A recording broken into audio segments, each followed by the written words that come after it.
with the rumors that the Dresden Files could be headed back to TV with a new reimagined TV adaptation. I thought this would be a fantastic series to do on the channel where I go through a 6-season plan for how I would adapt all of the stories from the Dresden File books into TV. And today we are looking at my ideas for season 2.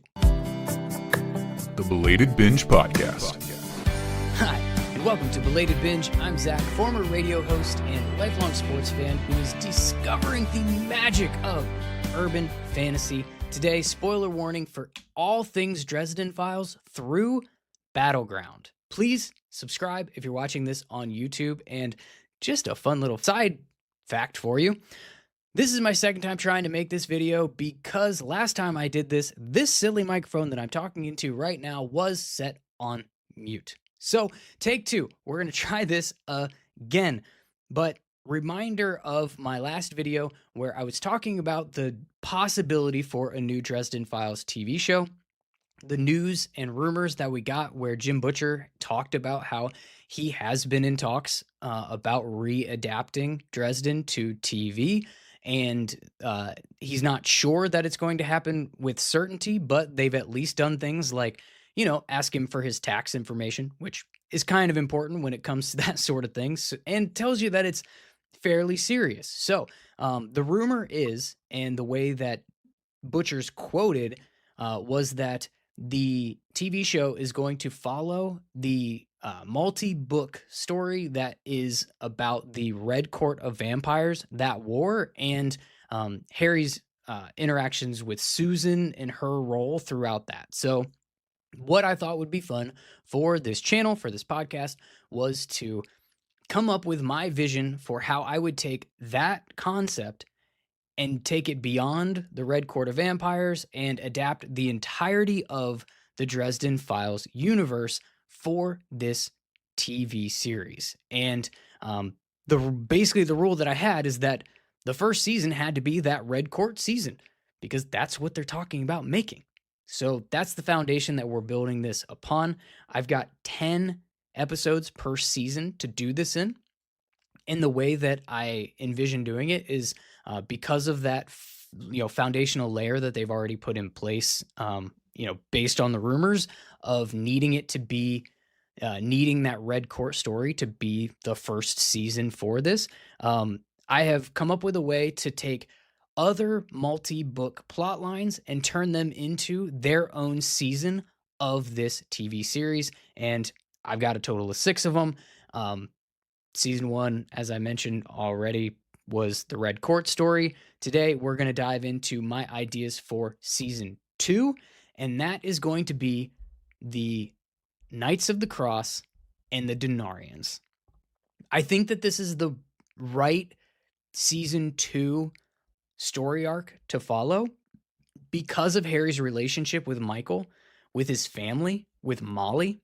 With that being so important to the entirety of the series, I feel like you have to set that up as early as you possibly can. So the fans of the show that watched season 1 will have already met Michael in that, so that will help. But I think that you've probably to this point kept Molly out of the mix. I know that she was technically there in changes, but I just don't know how you use that season 1 to adequately tell Molly's story up until that point and how she became magical, how she became, Harry's apprentice. Like, I don't think you could have done that in a valuable way while focusing on the war against the Red Court. So I think you maybe just don't have her a big part of that, but like Michael can be a part of it. Murph can obviously be a part of things. You can do it. And I'm on the fence about Thomas also, to be honest with you. In my, adaptation here, he probably wasn't in it. That way you can have a more dedicated focus on the White Court at some point in time and not confuse people, because you can't take, in my opinion, if you're going to do these and focus on one multi-book plot line, then you can't take too many elements, like supernatural elements, and introduce them into that and make everything make sense and still stay cohesive and not confuse people, right? Like Jim Butcher is layered in the supernatural world that he built for Dresden. There's three different kind of vampires. There's three different kind of werewolves. You've got the Denarians, you've got the Knights of the Cross, you've got the Fae and all that that represents. You've got the Outsiders, you've got the White Council. Like you have so many entities and so many factions, so many different things, and then layers within those. You've got, semi-gods, you've got titans, you've got the ghouls and everything else. Ghosts are a thing. It's just too much, I think, to be able to make all of that make sense. If you have the core of your story focusing on like one faction, right? So I think there's ways that you could do it with like fun narration, as I mentioned in the previous episode, like having Harry, maybe having his character break the fourth wall in a funny way, like Deadpool did, or just have him like voiceover narrating throughout the season where you need to add a little bit of context to something, when a character that you should be familiar with shows up, but like you haven't really gotten their intro yet. Maybe he gives you a little context like, oh yeah, that was such and such. I'll tell you more about their story later. Can't wait to do that. But right now we've got to focus on this. That sort of thing could really help, but I still think you want to keep it as easy to digest for a TV viewing audience as possible, because at the end of the day, that's who this thing is going to be for. If you're putting it on television, and hopefully the fans of the books will see the parallels and will understand why you've had to take a few liberties. And in this season, we're going to have to take a few liberties with the story to make it adapt well to TV. But I think that I've come up with a way to do it and keep it still rooted very firmly in the story that actually took place in the books, and not piss off too many diehard Dresden fans with crazy adaptations. I promise there's no shoelace here. The burrow's not getting burned down. And yes, those are for my Harry Potter fans. You know exactly what I'm talking about. Now, so as we lean into this, another thing that I feel like I have to say kind of in the beginning is that I don't want to cause more confusion with the TV audience, as I mentioned a second ago, like by having something like Susan dies at the end of season 1. So she can't come back in season 2. This isn't Fast and Furious, right? Like when a character dies, they're gone. We can't have it. You can't tell these season by season stories completely linear, because you have to jump around the timeline so much in the books to actually have these stories work. But you also can't just completely confuse your TV viewing audience. So for this season, since Susan is gone and there's a portion of this story that Susan was a part of, I think we can pretty easily just take her out and put Murphy into her place. And I think that'll be a clean enough replacement that it doesn't like screw up the integrity of the story, but it also doesn't leave us trying to explain how somebody just came back from the dead. So the three major books that the Denarian story follows, and again, this is through Battleground, so we don't have any more information than that. There could be more Denarian stuff 12 months and beyond, but that stuff hasn't existed yet. So we're just going to pretend that what we have in these 17 books, as if there's not enough material, is enough to make this season of TV work. So the three books are going to be Death Masks, Small Favor, and Skin Game. That's what's going to be pulled to get these 10 episodes for TV ready to go for you. And this is the way that I think that goes down. We've got, and now I'm paranoid. I keep looking at the mute button on this mic so I don't screw this whole video up for a second time. So I think we start, obviously, linearly back at the beginning of this part of the plot line with Death Masks. And I think that Harry gets the case to find the shroud in this episode. And I think that the only thing that you have to do is, because you would have had the Duke Ortega stuff in season 1 already, and you would have omitted the shroud from that. I don't think you can then just go right back to that same like TV interview where Duke Ortega was to introduce the shroud when it wasn't there last time. Like, I don't think you can. That doesn't make sense. Maybe the way you do it is like Harry's been on the TV show, the Fowler show twice. So the first time was when Duke Ortega was there, and the second time is, when the stuff with the shroud and the Denarians happens. Maybe it's as simple as that. So he starts there on the show, and we're coming out. We've got the assassins in the parking lot. He's got to get the gosh, what was the name of I forget the name of the priest. Well, the priest imposter. I forget the name, but he's got to get him out of there and alive and get to the case for the shroud.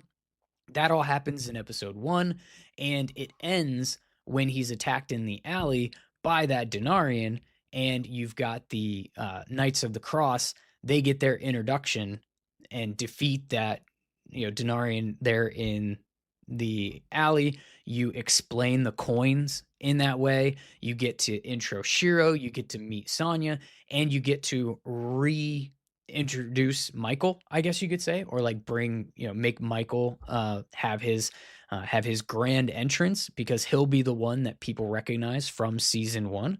But now we're going to have a lot more Michael in this season, and so he's going to be a core character, that's a big part of this particular story. And because of his involvement, I think this is also where you start to lay the groundwork, and you introduce Molly to the story and show her growing up a bit through this season, so that you can set up for later when she becomes a much bigger part of the main story arcs. We have a connection and an established like recognition of who Molly is to Michael and who Molly is to Harry. And we've kind of seen her as a kid grow up a bit. So I think this is a good season to do that in as well.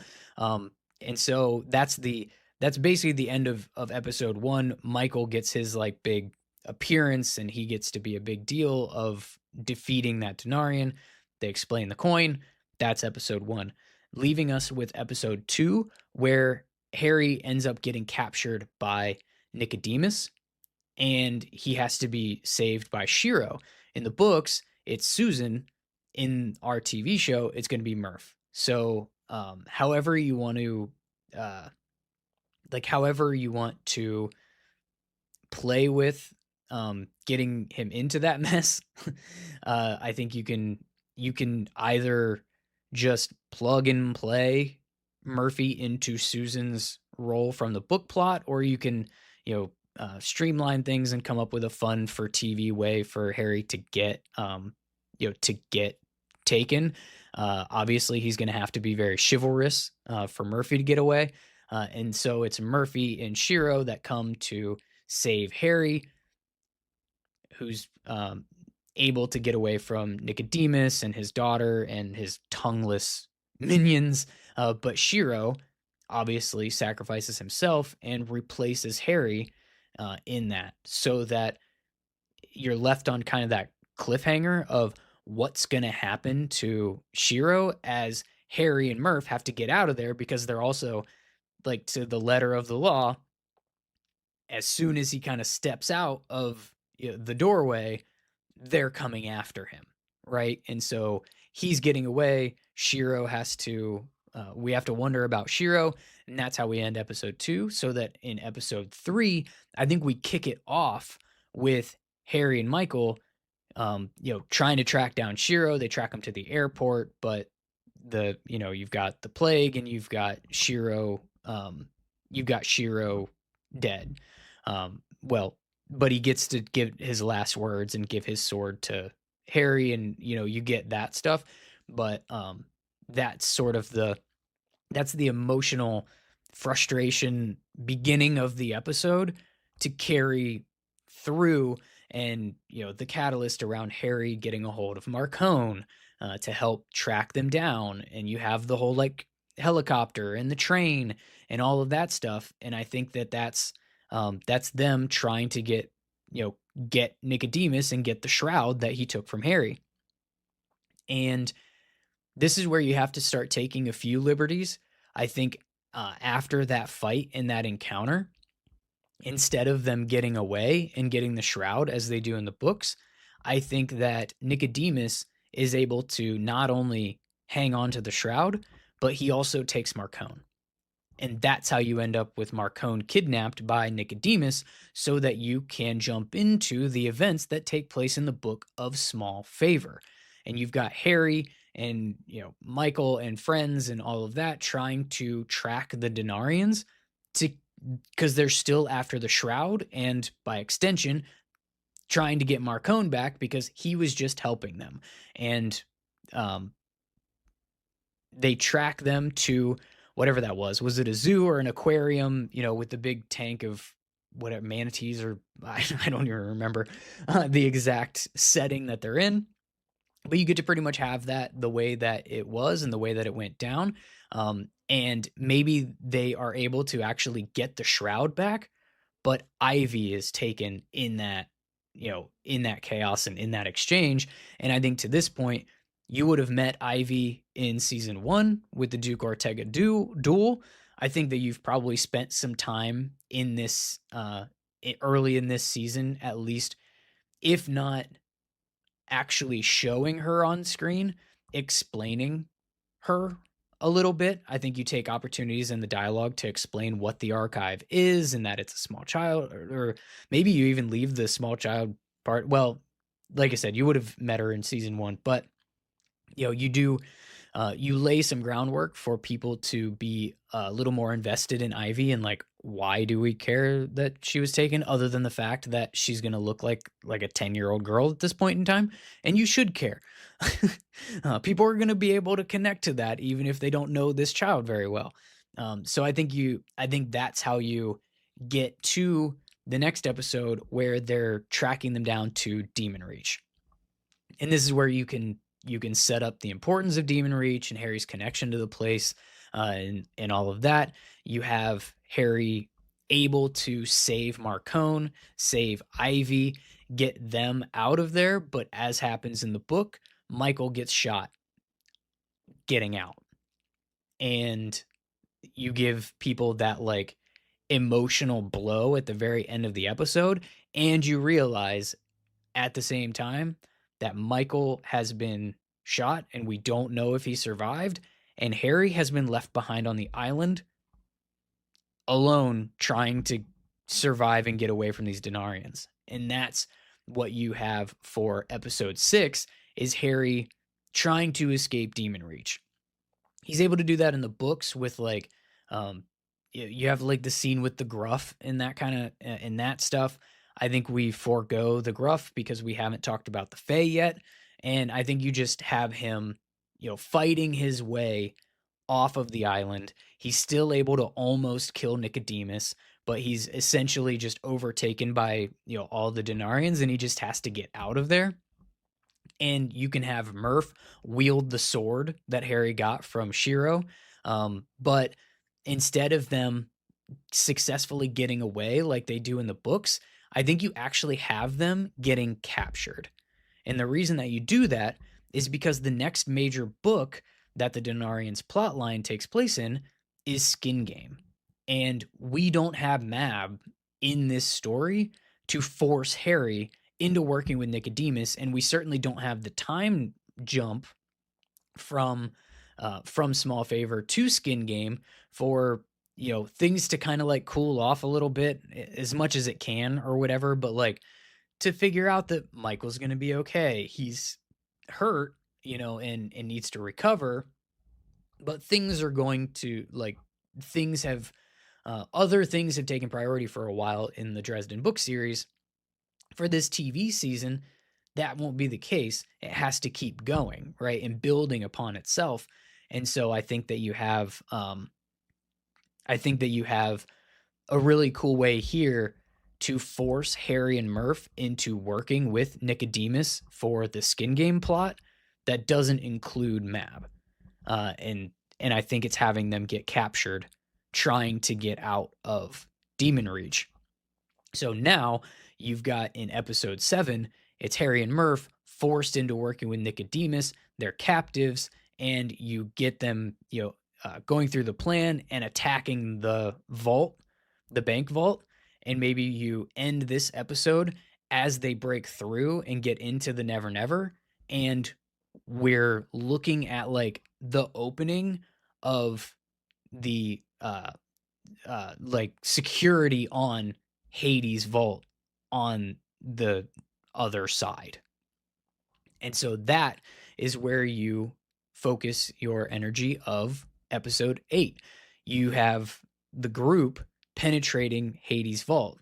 So you've got the fire security, you've got checking again, the ice security, and you've got like the life security, I believe it was, where Nicodemus sacrificed his own daughter to be able to get through that.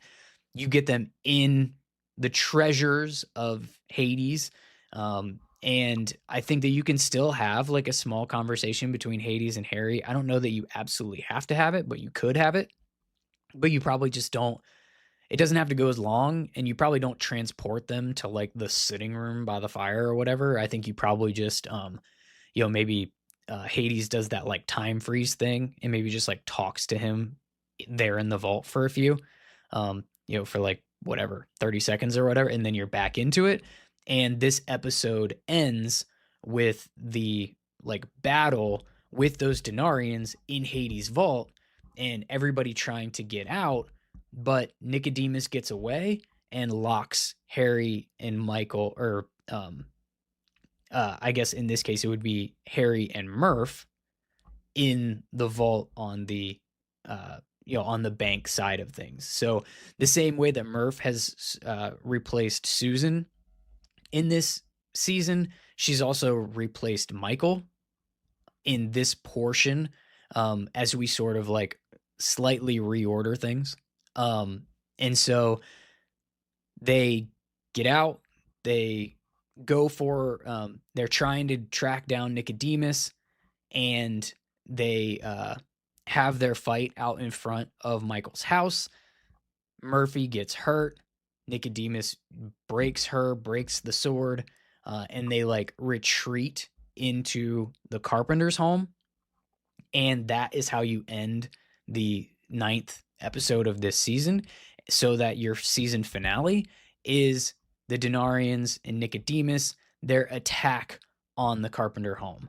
And you can have that pretty much follow the way that it went in the books as much as you want. Maybe you have Michael miraculously able to fight on Harry's behalf, but instead of the break between Murphy getting hurt and the attack on the vault, I think you just kind of like streamline that, have Murphy go with Harry, into the vault, and then have her broken and them retreat in. So that final episode is the attack on the house. It all still pretty much follows the book, quite well, but is streamlined a bit for TV. And you can end it with like, Butters, with the lightsaber version of the sword driving Nicodemus away.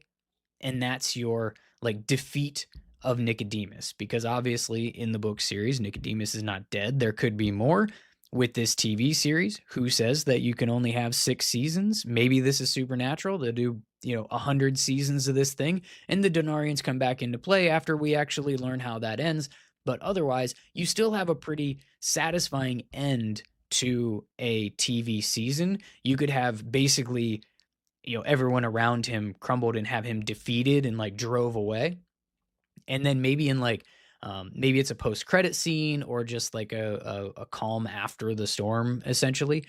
You end this season with Harry and Butters visiting Murphy in the hospital, and Butters basically like showing them the lightsaber again and saying like, yes, I'm going to take this responsibility. I'm going to become a Knight of the Cross. So you have this like, we lost Michael as a knight, but we gained Butters as a knight, as like the the ultimate wrap up of season 2. And that's what I think. I think that's how season 2 goes for this fun adaptation of the Dresden Files series. In the next installment of this series, you're going to find out what my thoughts are on season 3 for this adaptation. In the meantime, if you're watching on YouTube, please comment below. What would you be most excited to see in the Denarians story arc be put to TV screen? And make sure that you subscribe to the channel as well. If you're listening on a podcast app, leave a 5-star review, please. And remember, life is short. Drive that trusty Blue Beetle, curl up in your basement with a good book, and fuego the whole damn building if anybody has a problem with it. Just make sure that Bob makes it out safe, and you can call up your local smart valve, and they can keep your electronics working just enough that you can catch the next episode of Belated Binge.